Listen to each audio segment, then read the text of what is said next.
श्रीगणेशाय नमः। श्रीसरस्वत्यै नमः। श्रीवेदव्यासाय नमः। नारायणं नमस्कृत्य नरं चैव नरोत्तमं देवीं सरस्वतीं व्यासं ततो जयमुदीरयेत्। सनत सुजात पर्व एकचत्वारिंशोऽध्यायः। विदुर जी के द्वारा स्मरण करने पर आए हुए सनत सुजात ऋषि से धृतराष्ट्र को उपदेश देने के लिए उनकी प्रार्थना। धृतराष्ट्र उवाच। धृतराष्ट्र बोले, विदुर, यदि तुम्हारी वाणी से कुछ और कहना शेष रह गया हो तो कहो, मुझे उसे सुनने की बड़ी इच्छा है, क्योंकि तुम्हारे कहने का ढंग विलक्षण है। विदुर उवाच। विदुर ने कहा, भरतवंशी धृतराष्ट्र, कुमार सनत सुजात नाम से विख्यात, जो ब्रह्मा जी के पुत्र परम प्राचीन सनातन ऋषि हैं, उन्होंने एक बार कहा था, मृत्यु है ही नहीं। महाराज, वे समस्त बुद्धिमानों में श्रेष्ठ हैं।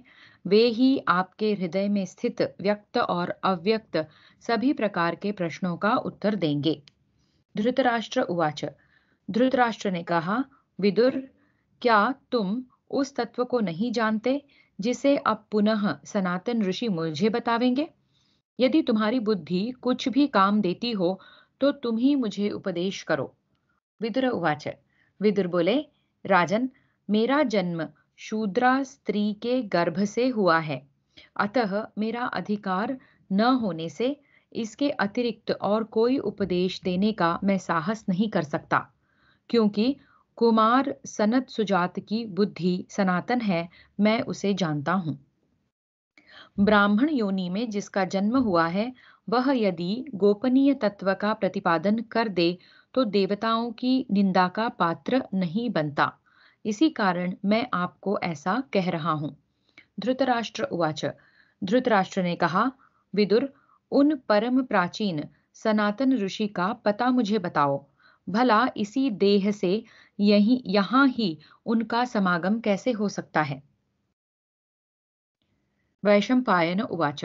वैशंपायन जी कहते हैं, राजन, तदनंतर विदुर जी ने उत्तम व्रत वाले उन सनातन ऋषि का स्मरण किया। उन्होंने भी यह जानकर कि विदुर मेरा स्मरण कर रहे हैं, प्रत्यक्ष दर्शन दिया। विदुर ने शास्त्रोक्त विधि से पाद्य, अर्घ्य एवं मधुपर्क आदि अर्पण करके उनका स्वागत किया। इसके बाद जब वे सुखपूर्वक बैठकर विश्राम करने लगे, तब विदुर ने उनसे कहा, भगवन, धृतराष्ट्र के हृदय में कुछ संशय है, जिसका समाधान मेरे द्वारा किया जाना उचित नहीं है।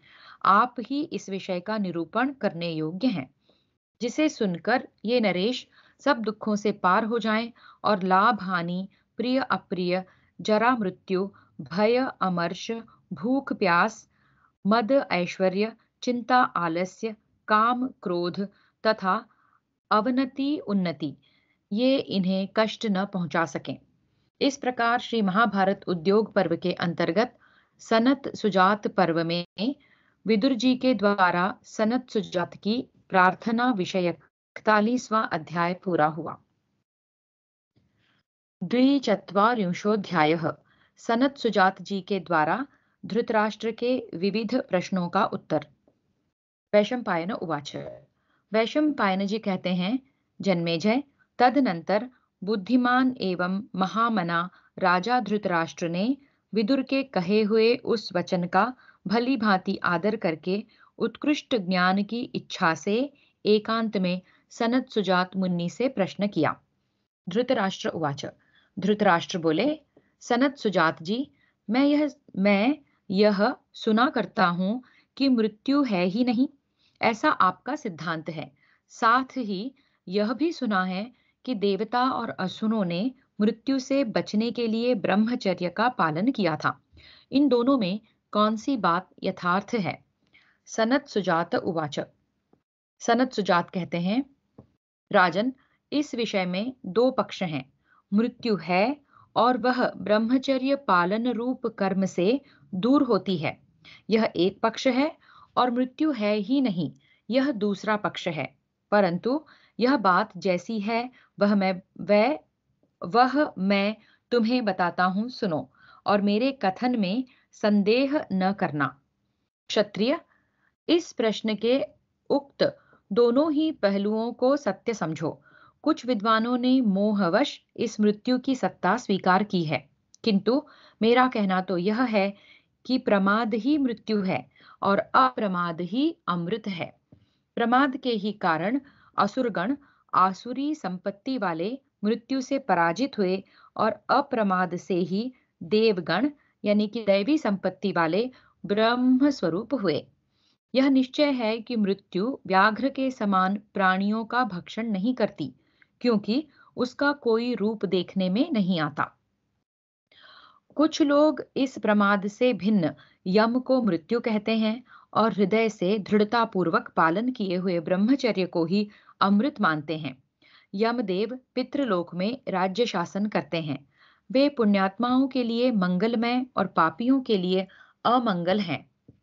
इन यम की आज्ञा से ही क्रोध, प्रमाद और लोभ रूपी मृत्यु मनुष्य के विनाश में प्रवृत्त होती हैं।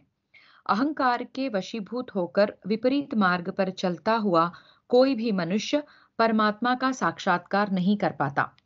मनुष्य क्रोध, प्रमाद और लोभ से मोहित होकर अहंकार के अधीन हो इस लोक से जाकर पुनः पुनः जन्म मरण के चक्कर में पड़ते हैं।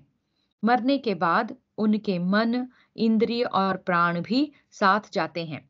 शरीर से प्राण रूपी इंद्रियों का वियोग होने के कारण मृत्यु मरण संज्ञा को प्राप्त होती है। प्रारब्ध कर्म का उदय होने पर कर्म के फल में आसक्ति रखने वाले लोग देह त्याग के पश्चात परलोक का अनुगमन करते हैं। इसीलिए वे मृत्यु को पार नहीं कर पाते। देहाभिमानी जीव परमात्म साक्षात्कार के उपाय को न जानने से विषयों के उपभोग के कारण सब ओर नाना प्रकार की योनियों में भटकता रहता है। इस प्रकार विषयों का जो भोग है वह अवश्य ही इंद्रियों को महान मोह में डालने वाला है और इन झूठे विषयों में राग रखने वाले मनुष्य की उनकी ओर प्रवृत्ति होनी स्वाभाविक है। मिथ्या भोगों में आसक्ति होने से जिसके अंतःकरण की ज्ञान शक्ति नष्ट हो गई है, वह सब और विषयों का ही चिंतन करता हुआ मन ही मन उनका आस्वादन करता है। पहले तो विषयों का चिंतन ही लोगों को मारे डालता है। इसके बाद वह काम और क्रोध को साथ लेकर पुनः जल्दी ही प्रहार करता है। इस प्रकार ये विषय चिंतन, काम और क्रोध ही विवेकहीन मनुष्य को मृत्यु के निकट पहुंचाते हैं। परंतु जो स्थिर बुद्धि वाले पुरुष हैं, वे धैर्य से मृत्यु के पार हो जाते हैं। अतः जो मृत्यु को जीतने की इच्छा रखता है, उसे चाहिए कि परमात्मा का ध्यान करके विषयों को तुच्छ मानकर उन्हें कभी भी न गिनते हुए उनकी कामनाओं को उत्पन्न होते ही नष्ट कर डाले। इस प्रकार जो विद्वान विषयों की इच्छा को मिटा देता है, उसको साधारण प्राणियों की मृत्यु की भांति उसको साधारण प्राणियों की मृत्यु की भांति मृत्यु नहीं मारती, अर्थात वह जन्म मरण से मुक्त हो जाता है। कामनाओं के पीछे चलने वाला मनुष्य कामनाओं के साथ ही नष्ट हो जाता है, परंतु ज्ञानी पुरुष कामनाओं का त्याग कर देने पर जो कुछ भी जन्म मरण रूप दुख है, उन सबको वह नष्ट कर देता है। काम ही समस्त प्राणियों के लिए मोहक होने के कारण तमोमय और अज्ञान रूप है तथा नरक के समान दुखदाई देखा जाता है। जैसे मद्यपान से मोहित हुए पुरुष चलते चलते गड्ढे की ओर दौड़ पड़ते हैं, वैसे ही कामी पुरुष भोगों में सुख मानकर उनकी ओर दौड़ते हैं। जिसके चित्त की वृत्तियां विषय भोगों से मोहित नहीं हुई हैं, उस ज्ञानी पुरुष का इस लोक में तिनकों के बनाए हुए व्याघ्र के समान मृत्यु क्या बिगाड़ सकती है। इसलिए राजन, विषय भोगों के मूल कारण रूप अज्ञान को नष्ट करने की इच्छा से दूसरे किसी भी सांसारिक पदार्थ को कुछ भी न गिनकर उसका चिंतन त्याग देना चाहिए। यह जो तुम्हारे शरीर के भीतर अंतरात्मा है, मोह के वशीभूत होकर यही क्रोध, लोभ यानी कि प्रमाद और मृत्यु रूप हो जाता है। इस प्रकार मोह से होने वाली मृत्यु को जानकर जो ज्ञान निष्ठ हो जाता है, वह इस लोक में मृत्यु से कभी नहीं डरता। उसके समीप आकर मृत्यु उसी प्रकार नष्ट हो जाती है, जैसे मृत्यु के अधिकार में आया हुआ मरण धर्म मनुष्य। धृतराष्ट्र उवाच।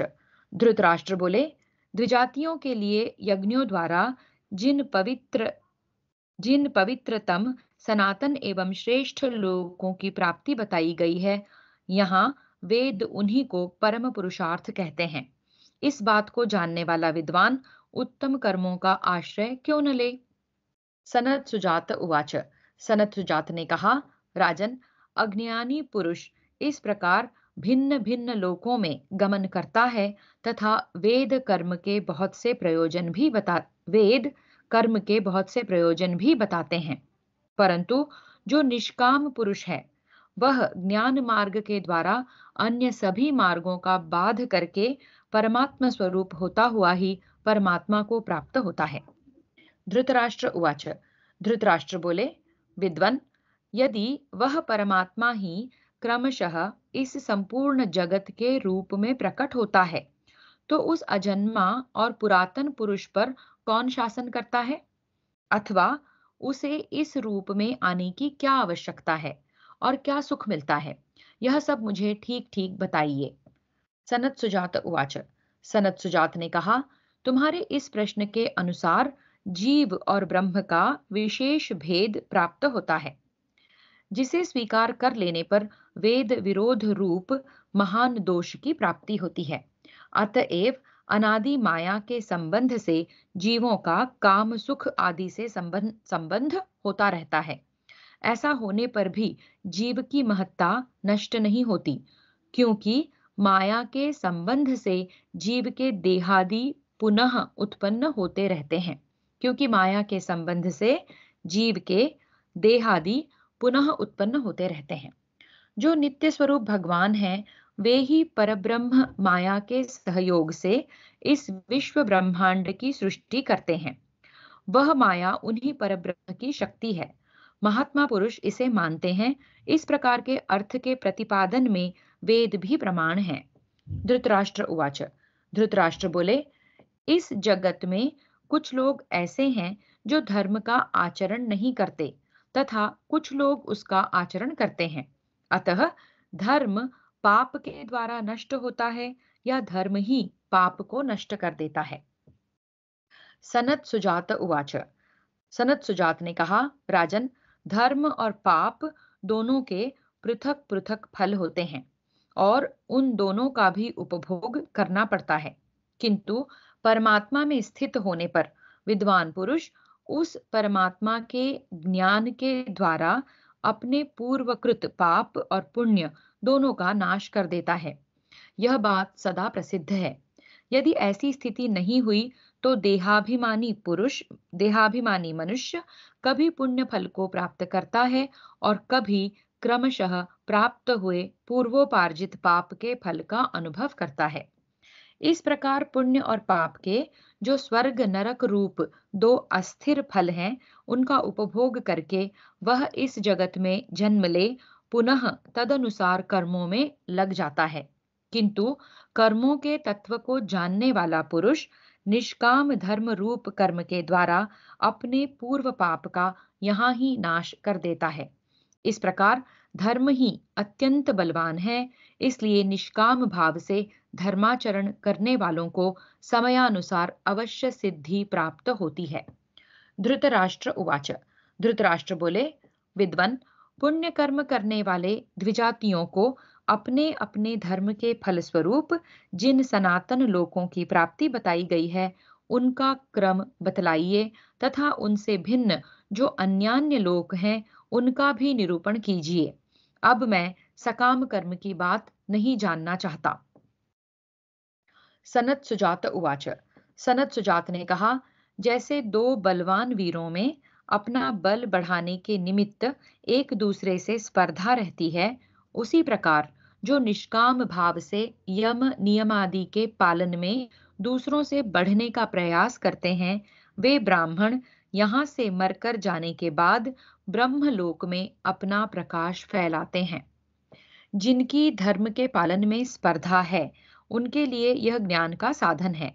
किंतु वे ब्राह्मण यदि सकाम भाव से उसका अनुष्ठान करें, तो मृत्यु के पश्चात यहाँ से देवताओं के निवास स्थान स्वर्ग में जाते हैं।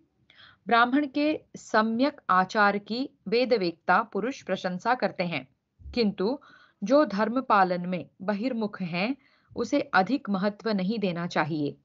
जो निष्काम भाव पूर्वक धर्म का पालन करने से अंतर्मुख हो गया है, ऐसे पुरुष को श्रेष्ठ समझना चाहिए। जैसे वर्षा ऋतु में तृण घास आदि की बहुतायत होती है, उसी प्रकार जहां ब्राह्मण के योग्य अन्न पान आदि की अधिकता मालूम पड़े, उसी देश में रहकर वह जीवन निर्वाह करे, भूख प्यास से अपने को कष्ट नहीं पहुंचावे। किंतु जहां अपना महात्म्य प्रकाशित न करने पर भय और अमंगल प्राप्त हो, वहां रहकर भी जो अपनी विशेषता प्रकट नहीं करता, वही श्रेष्ठ पुरुष है, दूसरा नहीं। जो किसी को आत्म प्रशंसा करते देख जलता नहीं तथा ब्राह्मण के सत्व का उपभोग नहीं करता, उसके अन्न को स्वीकार करने में सत्पुरुषों की सम्मति है।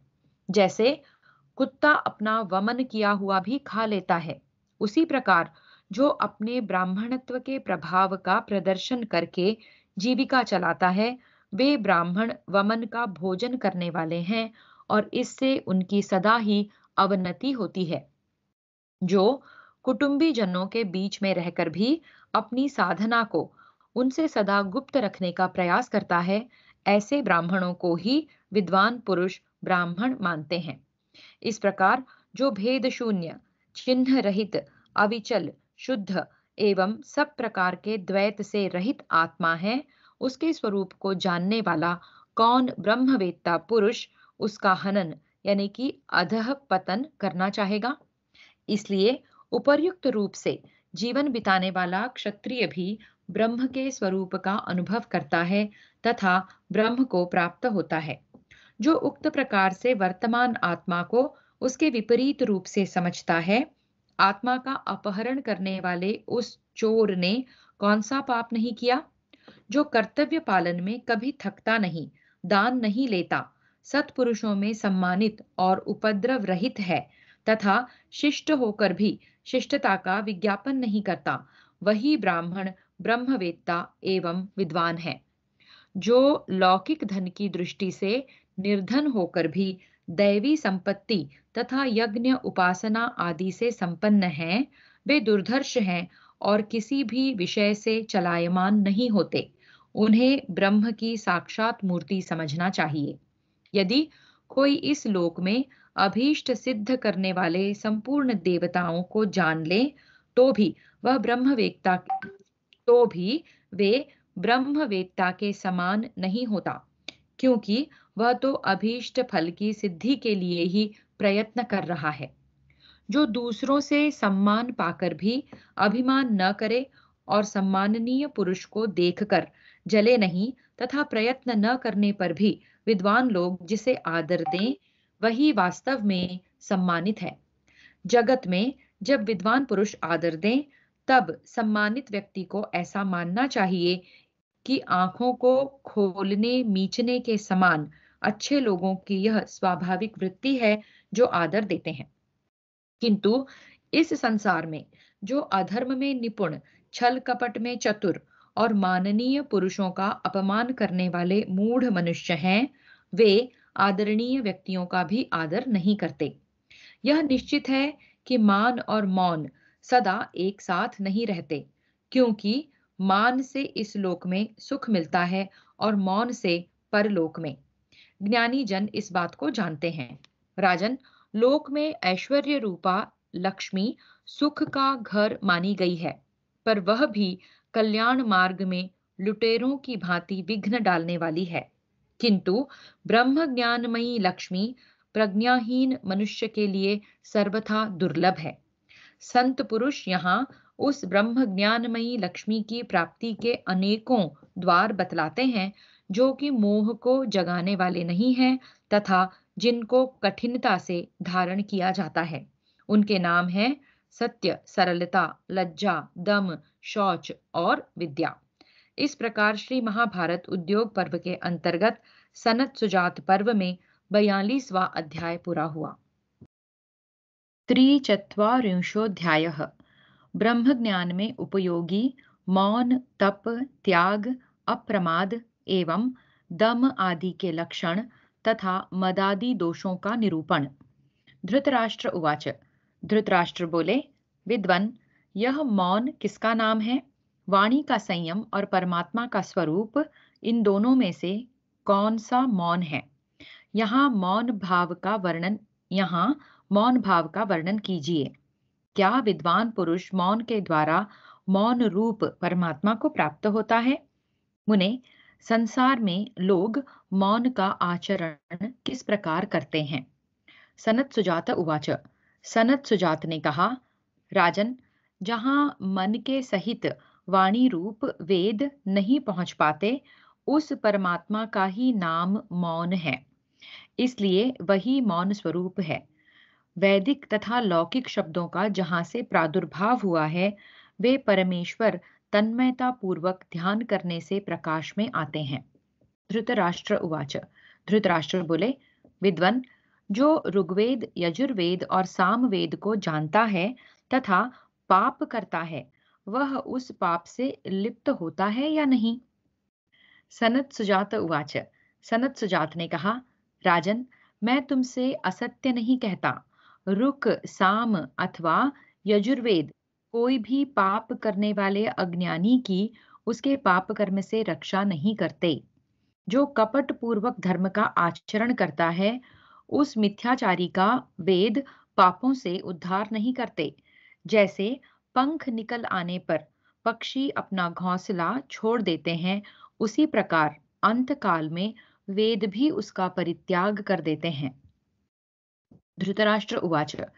धृतराष्ट्र बोले, विद्वन, यदि धर्म के बिना वेद रक्षा करने में समर्थ नहीं है, तो वेदवेत्ता ब्राह्मणों के पवित्र होने का प्रलाप चिरकाल से क्यों चला आ रहा है? प्रलाप का अर्थ है ऋग यजु सामभिः पूतो ब्रह्मलोके महीयते। ऋग्वेद, यजुर्वेद और सामवेद से पवित्र होकर ब्राह्मण ब्रह्मलोक में प्रतिष्ठित होता है इत्यादि वेद वचन वेदवेत्ता ब्राह्मणों के पवित्र एवं निष्पाप होने की बात कहते हैं। जिन्होंने ऋग्वेद आदि वेदों का अध्ययन नहीं किया, वे अनरुच कहलाते हैं। तो ये जो प्रश्न है ये है कि जिन्होंने वेद पढ़ा है उनको भी पाप से मुक्ति अगर नहीं है, तो ऐसा क्यों कहा है फिर? तो वेदवेत्ता ब्राह्मणों के पवित्र होने का प्रलाप चिरकाल से क्यों चला आता है? सनत सुजात उवाच। सनत सुजात ने कहा, महानुभाव, परब्रह्म परमात्मा के ही नाम आदि विशेष रूपों से इस जगत की प्रतीति होती है। यह बात वेद अच्छी तरह निर्देश करके कहते हैं, किंतु वास्तव में उसका स्वरूप उस विश्व से विलक्षण बताया जाता है। उसी की प्राप्ति के लिए वेद में तप और यज्ञों का प्रतिपादन किया गया है। इन तप और यज्ञों के द्वारा उस श्रोत्रिय विद्वान पुरुष को पुण्य की प्राप्ति होती है। फिर उस निष्काम कर्म रूप पुण्य से पाप को नष्ट कर देने के पश्चात उसका अंतःकरण ज्ञान से प्रकाशित हो जाता है। तब वह विद्वान पुरुष ज्ञान से परमात्मा को प्राप्त होता है। किंतु इसके विपरीत जो भोगाभिलाषी पुरुष धर्म, अर्थ और काम रूप त्रिवर्ग फल की इच्छा रखते हैं, वे इस लोक में किए हुए सभी कर्मों को साथ ले जाकर उन्हें परलोक में भोगते हैं तथा भोग समाप्त होने पर पुनः इस संसार मार्ग में लौट आते हैं। इस लोक में जो तपस्या यानी सकाम भाव से की जाती है, उसका फल परलोक में भोगा जाता है। परंतु जो ब्रह्मोपासक इस लोक में निष्काम भाव से गुरुतर तपस्या करते हैं, वे इसी लोक में तत्व ज्ञान रूप फल प्राप्त करते हैं और मुक्त हो जाते हैं। इस प्रकार एक ही तपस्या रुद्ध और समृद्ध के भेद से दो प्रकार की है। धृतराष्ट्र उवाच। धृतराष्ट्र ने पूछा, सनत सुजात जी, विशुद्ध भाव युक्त केवल तप ऐसा प्रभावशाली बढ़ा चढ़ा कैसे हो सकता है? इस प्रकार कहिए जिससे हम उसे समझ लें। सनत कुमार उवाच सनत सनत सुजात उवाच सनत सुजात ने कहा, राजन, यह तप सब प्रकार से निर्दोष होता है। इसमें भोग वासना रूप दोष नहीं रहता, इसलिए यह विशुद्ध कहा जाता है। और इसीलिए यह विशुद्ध तप सकाम तप की अपेक्षा फल की दृष्टि से भी बहुत बढ़ा चढ़ा होता है। राजन, तुम जिस तपस्या के विषय में मुझसे पूछ रहे हो, यह तपस्या ही सारे जगत का मूल है। वेद वेत्ता विद्वान इस निष्काम तप से ही परम अमृत मोक्ष को प्राप्त होते हैं। धृतराष्ट्र उवाच धृतराष्ट्र बोले, सनत सुजात जी, मैंने दोष रहित तपस्या का महत्व सुना। अब तपस्या के जो दोष हैं उन्हें बताइए, जिससे मैं इस सनातन गोपनीय ब्रह्म तत्व को जान सकूं। सनत सुजात उवाच सनत सुजात ने कहा, राजन, तपस्या के क्रोध आदि 12 दोष हैं तथा 13 प्रकार के नृशंस मनुष्य होते हैं। मनवादी शास्त्रों में कथित ब्राह्मणों के धर्म आदि 12 गुण प्रसिद्ध हैं। काम, क्रोध, लोभ, मोह, चिकीर्षा, निर्दयता, असूया, अभिमान, शोक, स्पृहा, ईर्ष्या और निंदा। मनुष्य में रहने वाले ये 12 दोष मनुष्यों के लिए सदा ही त्याग देने योग्य हैं।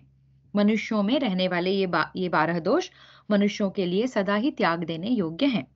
नरश्रेष्ठ, जैसे व्याध मृगों को मारने का छिद्र यानी कि अवसर देखता हुआ उनकी टोह में लगा रहता है, उसी प्रकार इनमें से एक एक दोष मनुष्यों का छिद्र देखकर उन पर आक्रमण करता है। अपनी बहुत बड़ाई करने वाले, लोलुप, तनिक से भी अपमान को सहन न करने वाले, निरंतर क्रोधी, चंचल और आश्रितों की रक्षा नहीं करने वाले, ये 6 प्रकार के मनुष्य पापी हैं। महान संकट में पड़ने पर भी ये निडर होकर इन पाप कर्मों का आचरण करते हैं। संभोग में ही मन लगाने वाले, विषमता रखने वाले, अत्यंत मानी, दान देकर पश्चाताप करने वाले, अत्यंत कृपण, अर्थ और काम की प्रशंसा करने वाले तथा स्त्रियों के द्वेषी, ये 7 और पहले के 6 कुल 13 प्रकार के मनुष्य नृशंस वर्ग यानी कि क्रूर समुदाय कहे गए हैं। धर्म, सत्य, इंद्रिय निग्रह, तप, मत्सरता का अभाव, लज्जा, सहनशीलता, किसी के दोष न देखना, यज्ञ करना, दान देना, धैर्य और शास्त्र ज्ञान, ये ब्राह्मण के 12 व्रत हैं। जो इन 12 व्रतों यानी गुणों पर अपना प्रभुत्व रखता है, वह इस संपूर्ण पृथ्वी के मनुष्यों को अपने अधीन कर सकता है। इनमें से 3, 2 या 1 गुण से भी जो युक्त है, उसके पास सभी प्रकार का धन है, ऐसा समझना चाहिए। दम, त्याग और अप्रमाद, इन 3 गुणों में अमृत का वास है। जो मनीषी यानी कि बुद्धिमान व्यक्ति ब्राह्मण हैं, वे कहते हैं कि वे इन गुणों का मुख सत्य स्वरूप परमात्मा की ओर है, अर्थात ये परमात्मा की प्राप्ति के साधन हैं। फिर से, दम, त्याग और अप्रमाद, इन 3 गुणों में अमृत का वास है। जो मनीषी बुद्धिमान ब्राह्मण हैं, वे कहते हैं कि इन गुणों का मुख सत्य स्वरूप परमात्मा की ओर है, अर्थात ये परमात्मा के प्राप्ति के साधन हैं। दम 18 गुणों वाला है। निम्नांकित 18 दोषों के त्याग को ही 18 गुण समझना चाहिए। कर्तव्य अकर्तव्य के विषय में विपरीत धारणा, असत्य भाषण, गुणों में दोष दृष्टि, स्त्री विषयक कामना, सदा धनोपार्जन में ही लगे रहना, भोगेच्छा, क्रोध, शोक, तृष्णा, लोभ, चुगली करने की आदत, डाह, हिंसा, संताप, शास्त्र में अरति, कर्तव्य की विस्मृति, अधिक बकवाद और अपने को बड़ा समझना, इन दोषों से मुक्त है, उसी को सत्पुरुष दाना यानी कि जितेंद्रिय कहते हैं। मद में 18 दोष हैं। ऊपर जो दम के विपर्य सूचित किए गए हैं, वे ही मद के दोष बताए गए हैं। त्याग 6 प्रकार का होता है। वह 6 प्रकार का त्याग अत्यंत उत्तम है, किंतु इनमें तीसरा अर्थात काम त्याग बहुत ही कठिन है। इसके द्वारा मनुष्य त्रिविध दुखों को निश्चय ही पार कर जाता है। काम का त्याग कर देने पर सब कुछ जीत लिया जाता है। राजेंद्र, 6 प्रकार का जो सर्वश्रेष्ठ त्याग है, उसे बताते हैं। लक्ष्मी को पाकर हर्षित न होना, यह प्रथम त्याग है। यज्ञ होमादि में तथा कुएं, तालाब और बगीचे आदि बनाने में धन खर्च करना दूसरा त्याग है। और सदा वैराग्य से युक्त रहकर काम का त्याग करना, यह तीसरा त्याग कहा गया है। महर्षि लोग इसे अनिर्वचनीय मोक्ष का उपाय कहते हैं। अतः यह तीसरा त्याग विशेष गुण माना गया है। वैराग्य पूर्वक पदार्थों के त्याग से जो निष्कामता आती है, वह स्वेच्छा पूर्वक उनका उपभोग करने से नहीं आती।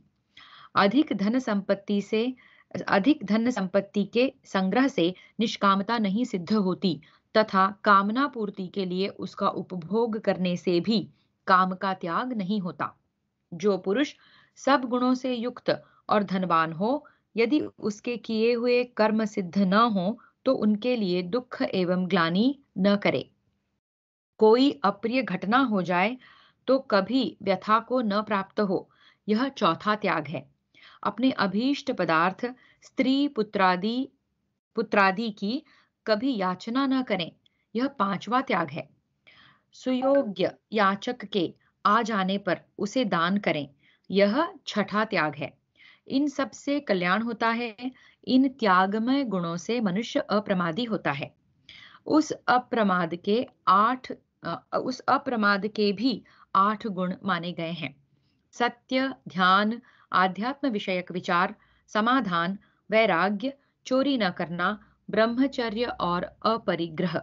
ये 8 गुण त्याग और अप्रमाद दोनों के ही समझने चाहिए।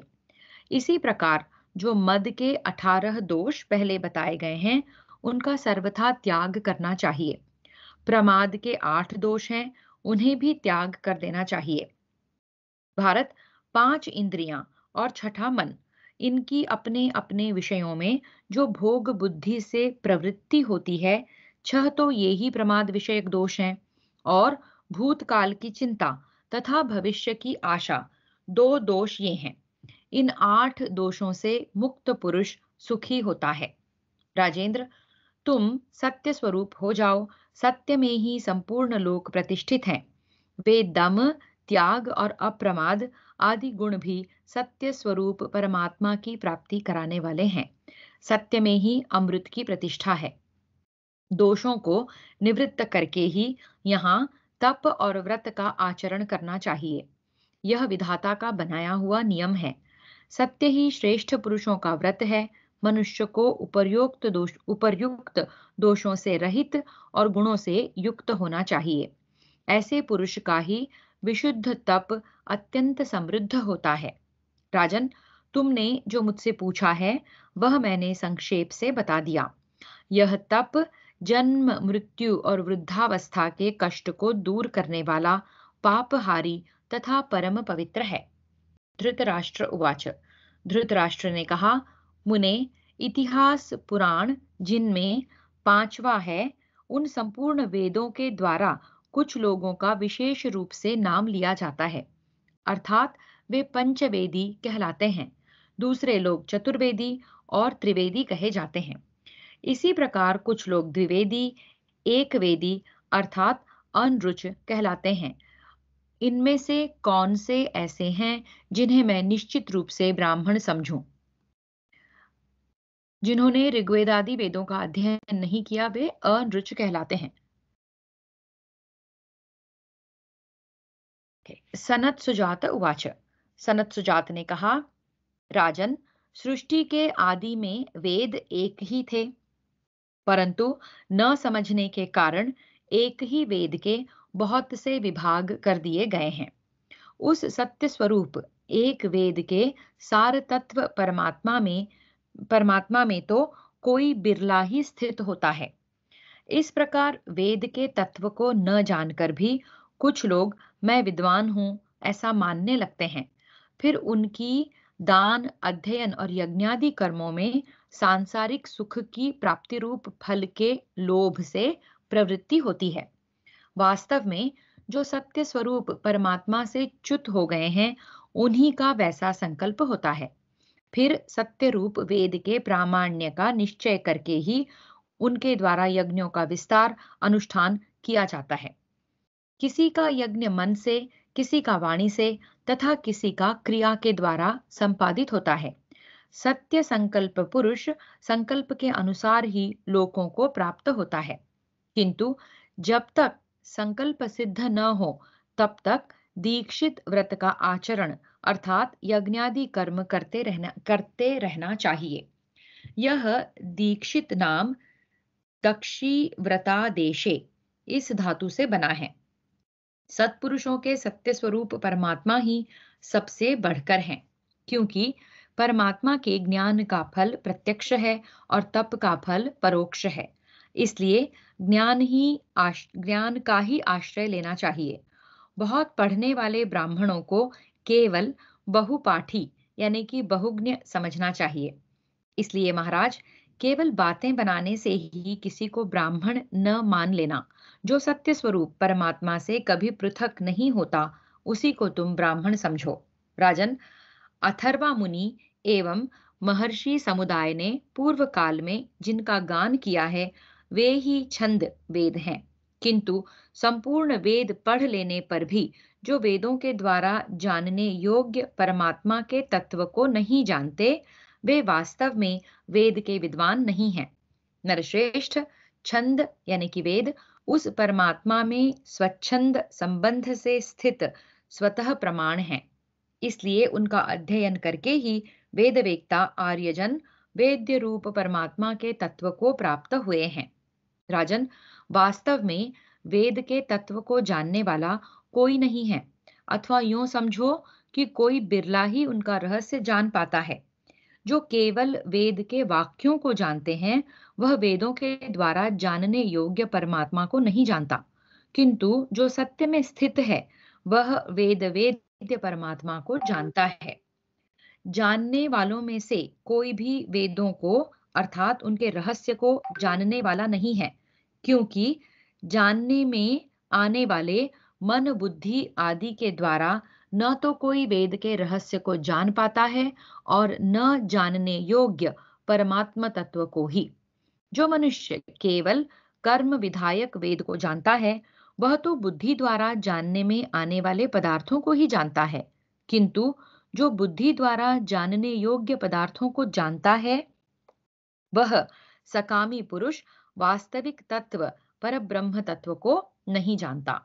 जो महापुरुष वेदों के रहस्य को जानता है, वह जानने योग्य परमात्मा को भी जानता है, परंतु उस जानने वाले को न तो वेदों के शब्दों को जानने वाला जानता है और न वेद ही जानते हैं।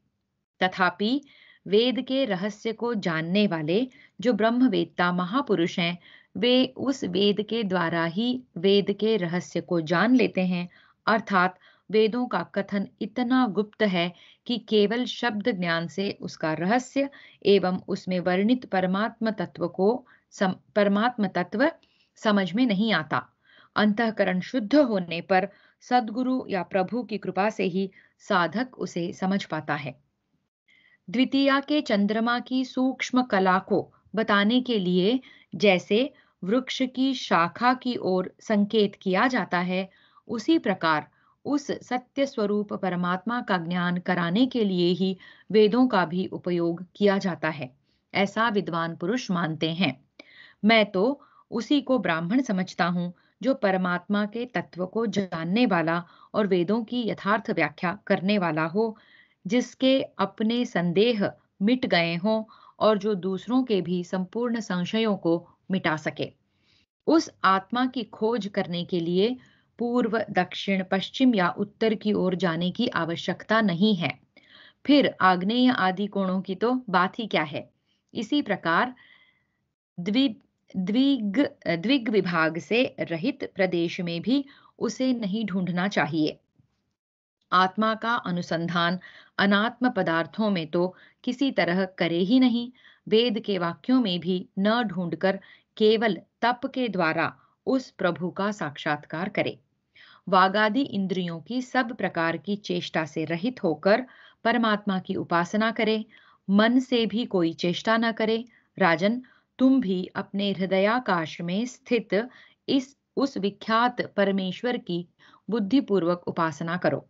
मौन रहने अथवा जंगल में निवास करने मात्र से कोई मुनि नहीं होता। जो अपने आत्मा के स्वरूप को जानता है वही श्रेष्ठ मुनि कहलाता है। संपूर्ण अर्थों को व्याकृत यानी कि प्रकट करने के कारण ज्ञानी पुरुष वैयाकरण कहलाता है।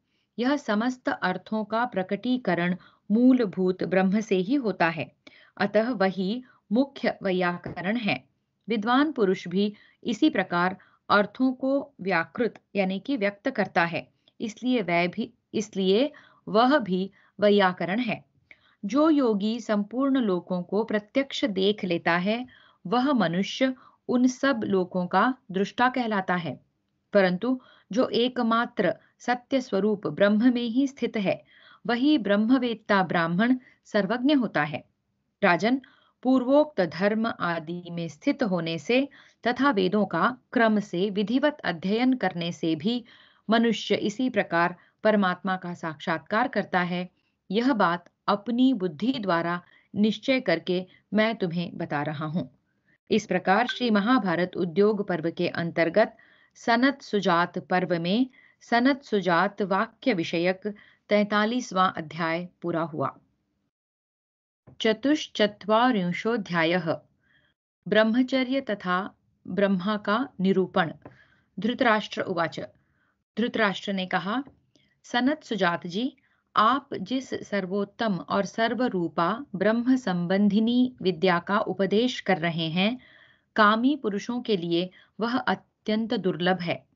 कुमार, मेरा तो यह कहना है कि आप इस उत्कृष्ट विषय का पुनः प्रतिपादन करें। सनत सुजात उवाच। सनत सुजात ने कहा, राजन, तुम जो मुझसे बारंबार प्रश्न करते समय अत्यंत हर्षित हो उठते हो, सो इस प्रकार जल्दबाजी करने से ब्रह्म की उपलब्धि नहीं होती। बुद्धि में मन के लय हो जाने पर सब वृत्तियों का विरोध करने वाली जो स्थिति है उसका नाम है ब्रह्म विद्या, और वह ब्रह्मचर्य का पालन करने से ही उपलब्ध होती है। धृतराष्ट्र उवाच। धृतराष्ट्र ने कहा, जो कर्मों द्वारा आरंभ होने योग्य नहीं है तथा कार्य के समय में भी जो इस आत्मा में ही रहती है, उस अनंत ब्रह्म से संबंध रखने वाली इस सनातन विद्या को यदि आप ब्रह्मचर्य से ही प्राप्त होने योग्य बता रहे हैं, तो मुझ जैसे लोग ब्रह्म संबंधी अमृत तत्व मोक्ष को कैसे पा सकते हैं? सनत सुजात उवाच। सनत सुजात जी बोले, अब मैं सच्चिदानंद घन अव्यक्त ब्रह्म से संबंध रखने वाली उस पुरातन विद्या का वर्णन करूंगा, जो मनुष्यों को बुद्धि और ब्रह्मचर्य के द्वारा प्राप्त होती है, जिसे पाकर विद्वान पुरुष इस मरण धर्मा शरीर को सदा के लिए त्याग देते हैं तथा जो वृद्ध गुरुजनों में नित्य विद्यमान रहती है। धृतराष्ट्र उवाच। धृतराष्ट्र ने कहा, ब्रह्मन, यदि वह ब्रह्म विद्या ब्रह्मचर्य के द्वारा ही सुगमता से जानी जा सकती है, तो पहले मुझे यही बताइए कि ब्रह्मचर्य का पालन कैसे होता है। सनत सुजात उवाच। सनत सुजात जी बोले, जो लोग आचार्य के आश्रम में प्रवेश कर अपनी सेवा से उनके अंतरंग भक्त हो ब्रह्मचर्य का पालन करते हैं, वे यहीं शास्त्रकार हो जाते हैं और देह त्याग के पश्चात परम योग रूप परमात्मा को प्राप्त होते हैं। फिर से सनत सुजात जी बोले, जो लोग आचार्य के आश्रम में प्रवेश कर अपनी सेवा से उनके अंतरंग भक्त हो ब्रह्मचर्य का पालन करते हैं, वे यहीं शास्त्रकार हो जाते हैं और देह त्याग के पश्चात परम योग रूप परमात्मा को प्राप्त होते हैं। इस जगत में जो लोग वर्तमान स्थिति में रहते हुए भी संपूर्ण कामनाओं को जीत लेते हैं और ब्राह्मी स्थिति प्राप्त करने के लिए ही नाना प्रकार के द्वंद्वों को सहन करते हैं, वे सत्व गुण में स्थित हो यहाँ ही मुंज से सींक की भांति इस देह से आत्मा को विवेक द्वारा पृथक कर लेते हैं। भारत यद्यपि माता और पिता ये ही दोनों इस शरीर को जन्म देते हैं, तथापि आचार्य के उपदेश से जो जन्म प्राप्त होता है वह परम पवित्र और अजर अमर है।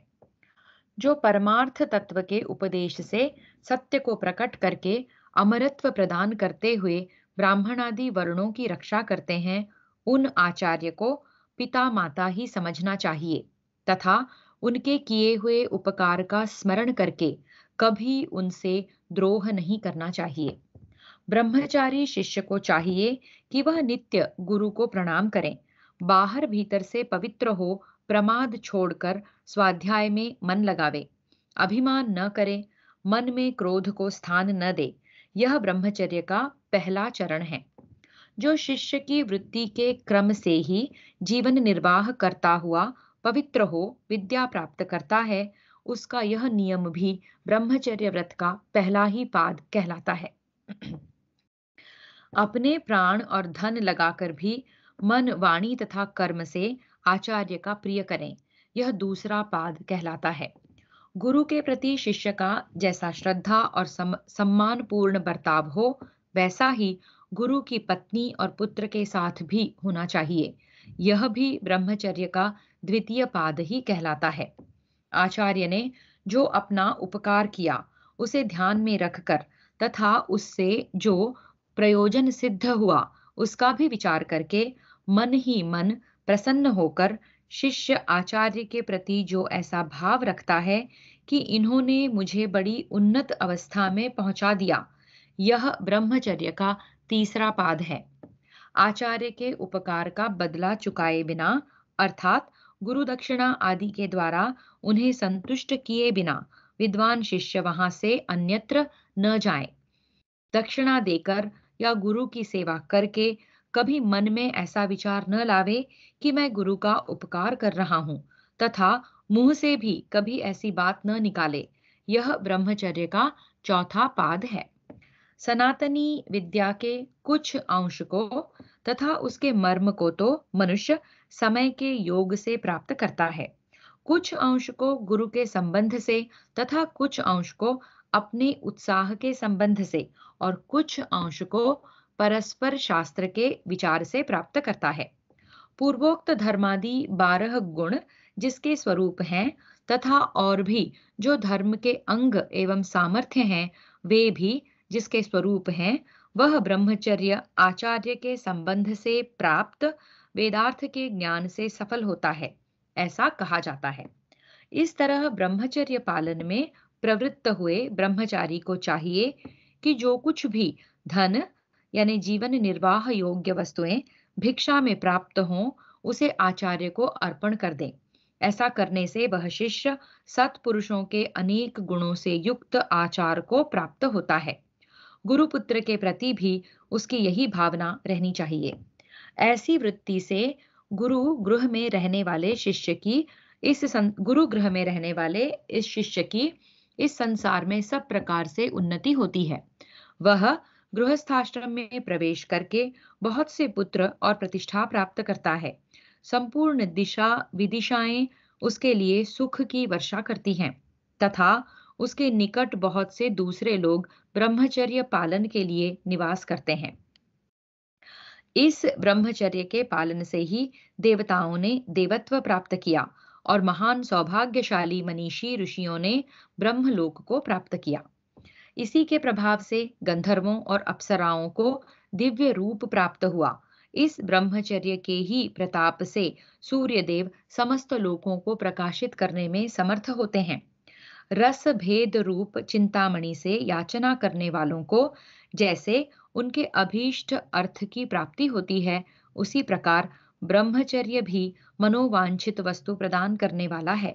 ऐसा समझकर ये ऋषि देवता आदि ब्रह्मचर्य के पालन से वैसे भाव को प्राप्त हुए।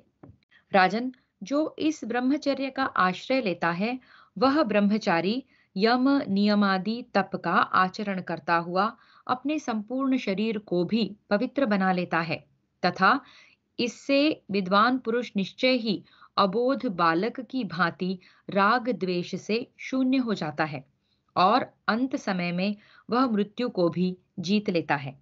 राजन, सकाम पुरुष अपने पुण्य कर्मों के द्वारा नाशवान लोकों को ही प्राप्त करते हैं, किंतु जो ब्रह्म को जानने वाला विद्वान है वही उस ज्ञान के द्वारा सर्वरूप परमात्मा को प्राप्त होता है।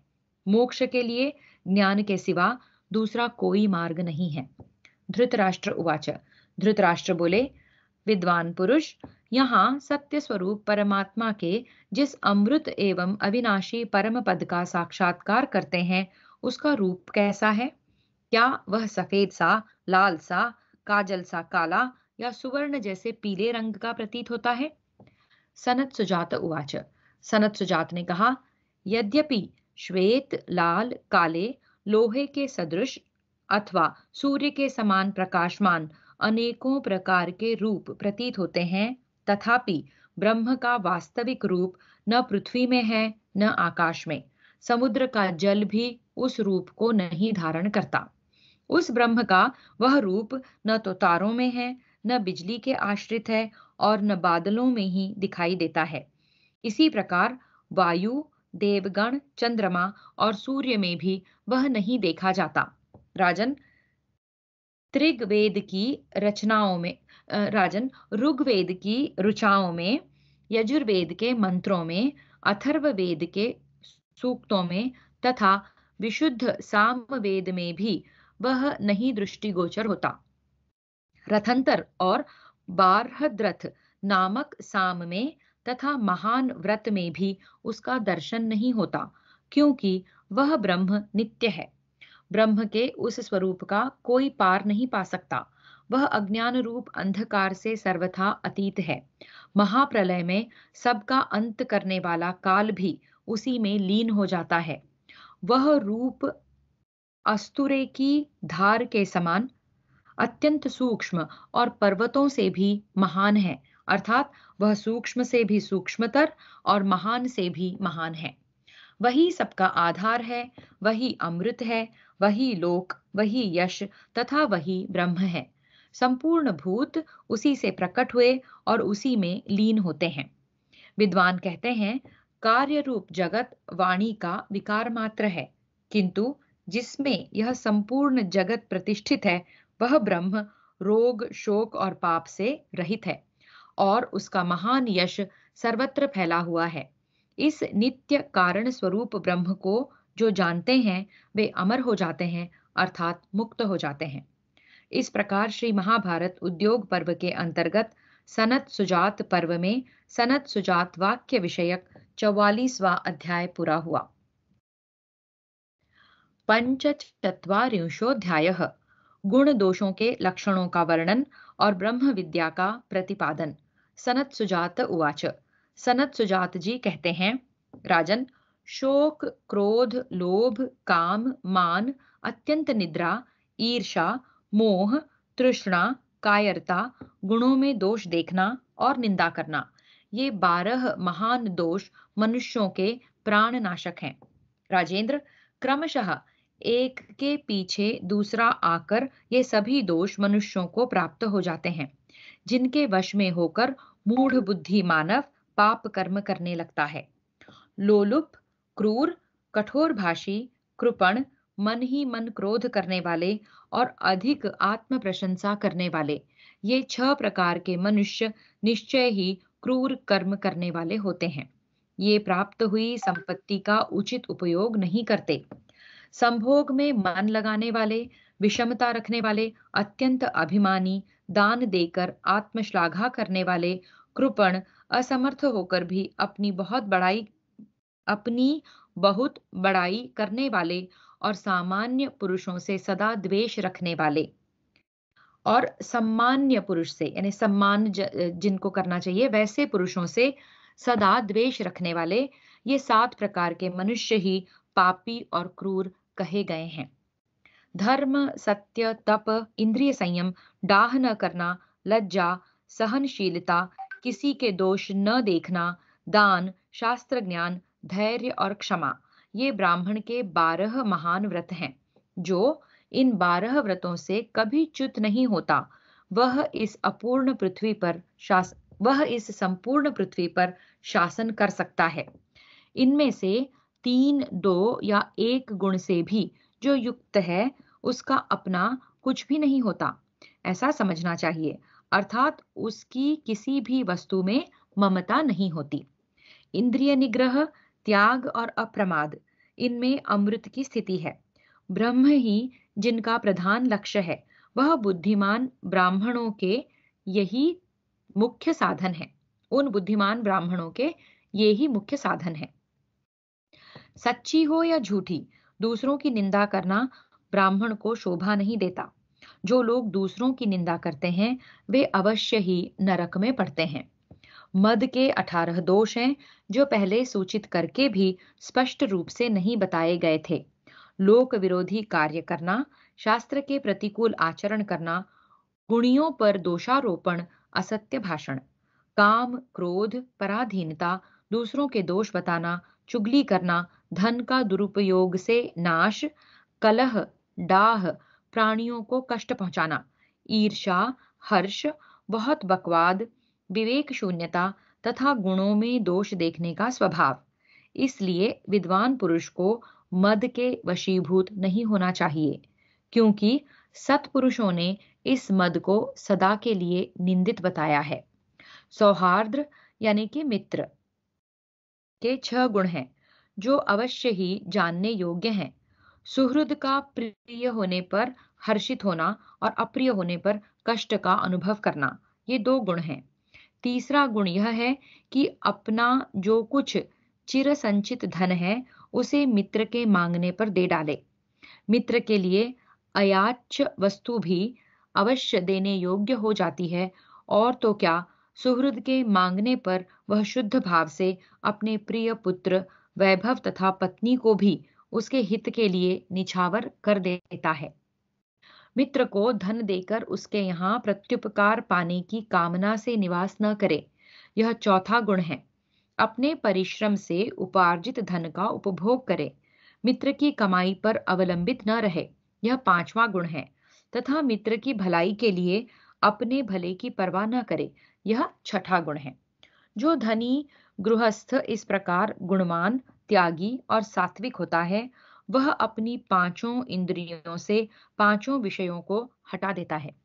जो वैराग्य की कमी के कारण सत्व से भ्रष्ट हो गया है, ऐसे मनुष्यों के दिव्य लोकों की प्राप्ति के संकल्प से संचित किया हुआ यह इंद्रिय निग्रह रूप तप समृद्ध होने पर भी केवल ऊर्ध्व लोकों की प्राप्ति का कारण होता है, मुक्ति का नहीं।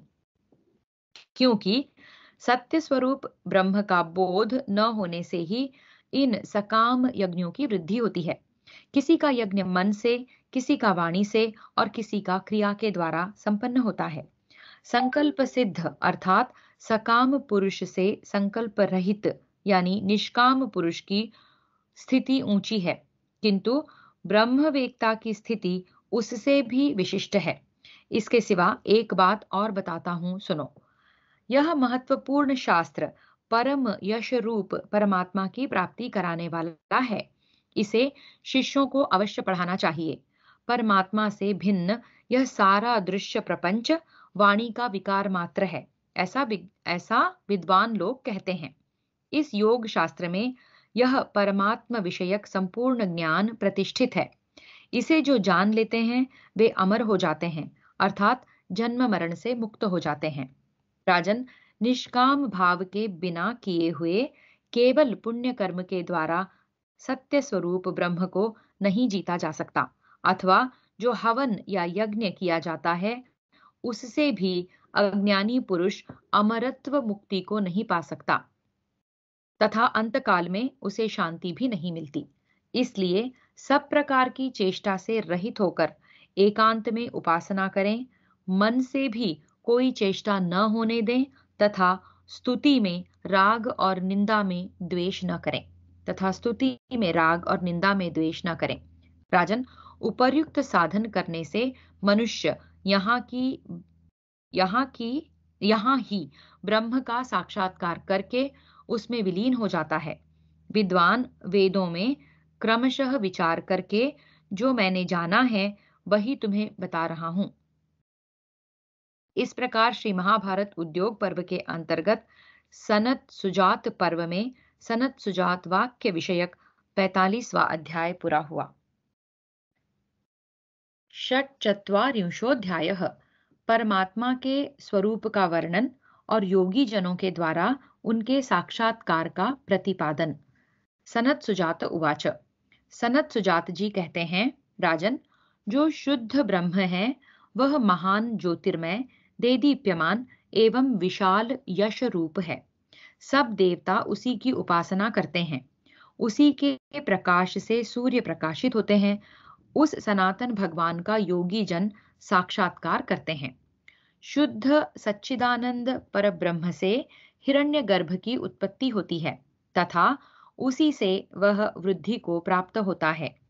वह शुद्ध ज्योतिर्मय ब्रह्म ही सूर्यादि संपूर्ण ज्योतियों के भीतर स्थित होकर सबको प्रकाशित कर रहा है और तपा रहा है। वह स्वयं सब प्रकार से अतप्त और स्वयं प्रकाश है। उसी सनातन भगवान का योगी जन साक्षात्कार करते हैं। जल की भांति एक रस परब्रह्म परमात्मा में स्थित पंच सूक्ष्म महाभूतों से अत्यंत स्थूल पांच भौतिक शरीर के हृदयाकाश में दो देव, ईश्वर और जीव उसको आश्रय बनाकर रहते हैं। सबको उत्पन्न करने वाला सर्वव्यापी परमात्मा सदैव जागृत रहता है। वही इन दोनों को तथा पृथ्वी और द्युलोक को भी धारण करता है। उस सनातन भगवान का योगी जन साक्षात्कार करते हैं। उक्त दोनों देवताओं को, पृथ्वी और आकाश को, संपूर्ण दिशाओं तथा समस्त लोक समुदाय को वह शुद्ध ब्रह्म ही धारण करता है। उसी परब्रह्म से दिशाएं प्रकट हुई हैं, उसी से सरिताएं प्रवाहित होती हैं और उसी से बड़े बड़े समुद्र प्रकट हुए हैं। उस सनातन भगवान का योगी जन साक्षात्कार करते हैं। जो इंद्रिय, मन और बुद्धि आदि का संघात शरीर विनाशशील है, जिसके कर्म अपने आप नष्ट होने वाले नहीं हैं, ऐसे इस शरीर रूप रथ के चक्र की भांति इसे घुमाने वाले कर्म संस्कार से युक्त मन में जुते हुए इंद्रिय रूप घोड़े उस हृदयाकाश में स्थित ज्ञान स्वरूप दिव्य अविनाशी जीवात्मा को जिस सनातन परमेश्वर के निकट ले जाते हैं, उस सनातन भगवान का योगी जन साक्षात्कार करते हैं। प्रस्तुत रूपक का कठोपनिषद के प्रथम अध्याय की तीसरी वल्ली के तीसरे से लेकर 9वें श्लोक तक विस्तृत वर्णन मिलता है।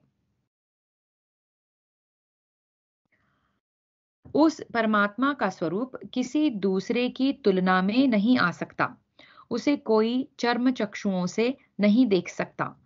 जो निश्चयात्मिका बुद्धि से, मन से और हृदय से उसे जान लेते हैं, वे अमर हो जाते हैं, अर्थात परमात्मा को प्राप्त हो जाते हैं। उस सनातन भगवान का योगी जन साक्षात्कार करते हैं। इससे प्रायः मिलता जुलता एक श्लोक कठोपनिषद में मिलता है।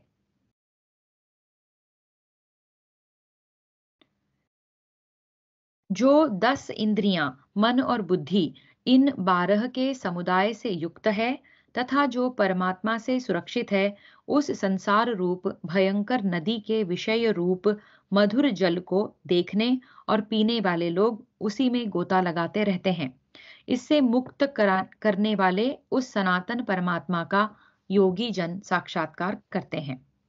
जैसे शहद की मक्खी आधे मास तक शहद का संग्रह करके फिर आधे मास तक उसे पीती रहती है, उसी प्रकार यह भ्रमणशील संसारी जीव इस जन्म में किए हुए संचित कर्म को परलोक में विभिन्न योनियों में भोगता है।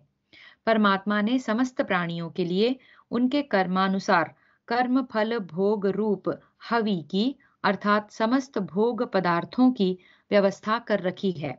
उस सनातन भगवान का योगी लोग साक्षात्कार करते हैं, जिसके विषय रूपी पत्ते स्वर्ण के समान मनोरम दिखाई पड़ते हैं। उस संसार रूपी अश्वत्थ वृक्ष पर आरूढ़ होकर पंखहीन जीव कर्म रूपी पंख धारण कर अपनी वासना के अनुसार विभिन्न योनियों में पड़ते हैं, अर्थात एक योनि से दूसरी योनि में गमन करते हैं। किंतु योगी जन उस सनातन परमात्मा का साक्षात्कार करते हैं। पूर्ण परमेश्वर से पूर्ण चराचर प्राणी उत्पन्न होते हैं। पूर्ण सत्ता स्फूर्ति पाकर ही वे पूर्ण प्राणी चेष्टा करते हैं। फिर पूर्ण से ही पूर्ण ब्रह्म में उनका उपसंहार यानी कि विलय होता है तथा अंत में एकमात्र पूर्ण ब्रह्म ही शेष रह जाता है। उस सनातन परमात्मा का योगी लोग साक्षात्कार करते हैं। उस परब्रह्म से ही वायु का आविर्भाव हुआ है और उसी में वह चेष्टा करता है। उसी से अग्नि और सोम की उत्पत्ति हुई है तथा उसी में यह प्राण विस्तृत हुआ है। कहाँ तक गिनावें, हम अलग अलग वस्तुओं का नाम बताने में असमर्थ हैं। तुम इतना ही समझो कि सब कुछ उस परमात्मा से ही प्रकट हुआ है। उस सनातन भगवान का योगी लोग साक्षात्कार करते हैं। अपान को प्राण अपने में ही विलीन कर लेता है, प्राण को चंद्रमा, चंद्रमा को सूर्य और सूर्य को परमात्मा अपने में ही विलीन कर लेता है। उस सनातन परमेश्वर का योगी लोग साक्षात्कार करते हैं। इस संसार सलिल से ऊपर उठा हुआ हंस रूप परमात्मा अपने एक पाद यानी जगत को ऊपर नहीं उठा रहा है। यदि उसे भी वह ऊपर उठा ले तो सबका बंध और मोक्ष सदा के लिए मिट जाए। उस सनातन परमेश्वर का योगी जन साक्षात्कार करते हैं। हृदय देश में स्थित वह अंगुष्ठ मात्र जीवात्मा सूक्ष्म वहीं अंतर्यामी से स्थित शरीर के संबंध से सदा जन्म मरण को प्राप्त होता है। उस सब के शासक, स्तुति के योग्य, सर्वसमर्थ, सबके आदि कारण एवं सर्वत्र विराजमान परमात्मा को मूढ़ जीव नहीं देख पाता, किंतु योगी जन उस सनातन परमेश्वर का साक्षात्कार करते हैं। कोई साधन संपन्न हो या साधनहीन, वह ब्रह्म सब मनुष्यों में समान रूप से देखा जाता है। वह अपनी ओर से बद्ध और मुक्त दोनों के ही लिए समान है। अंतर इतना ही है कि इन दोनों में से जो मुक्त पुरुष हैं, वे ही आनंद के मूल स्रोत परमात्मा को प्राप्त होते हैं, दूसरे नहीं। उसी सनातन भगवान का योगी लोग साक्षात्कार करते हैं। ज्ञानी पुरुष ब्रह्म विद्या के द्वारा इस लोक और परलोक दोनों के तत्व को जानकर ब्रह्म भाव को प्राप्त होते हैं। उस समय उसके द्वारा यदि अग्निहोत्र आदि कर्म न भी हुए हों तो भी वे पूर्ण हुए समझे जाते हैं। राजन, यह ब्रह्म विद्या तुम में लघुता न आने दे तथा इसके द्वारा तुम्हें वह ब्रह्म ज्ञान प्राप्त हो जिसे धीर पुरुष ही प्राप्त करते हैं। उसी ब्रह्म विद्या के द्वारा योगी लोग उस सनातन परमात्मा का साक्षात्कार करते हैं। जो ऐसा महात्मा पुरुष है, वह भोक्ता भाव को अपने में विलीन करके उस पूर्ण परमेश्वर को जान लेता है। इस लोक में उसका प्रयोजन नष्ट नहीं होता, अर्थात वह कृतकृत्य हो जाता है। उस सनातन परमात्मा का योगी लोग साक्षात्कार करते हैं। कोई मन के समान वेग वाला ही क्यों न हो और 10 लाख भी पंख लगाकर क्यों न उड़े, अंत में उसे हृदय स्थित परमात्मा में ही आना पड़ेगा। उस सनातन परमात्मा का योगी जन साक्षात्कार करते हैं। इस परमात्मा का स्वरूप सबके प्रत्यक्ष नहीं होता। जिनका अंतःकरण विशुद्ध है, वे ही इसे देख पाते हैं। जो सबके हितैषी और मन को वश में करने वाले हैं तथा जिनके मन में कभी दुख नहीं होता एवं जो संसार के सब संबंधों का सर्वथा त्याग कर देते हैं, वे मुक्त हो जाते हैं। उस सनातन परमात्मा का योगी लोग साक्षात्कार करते हैं।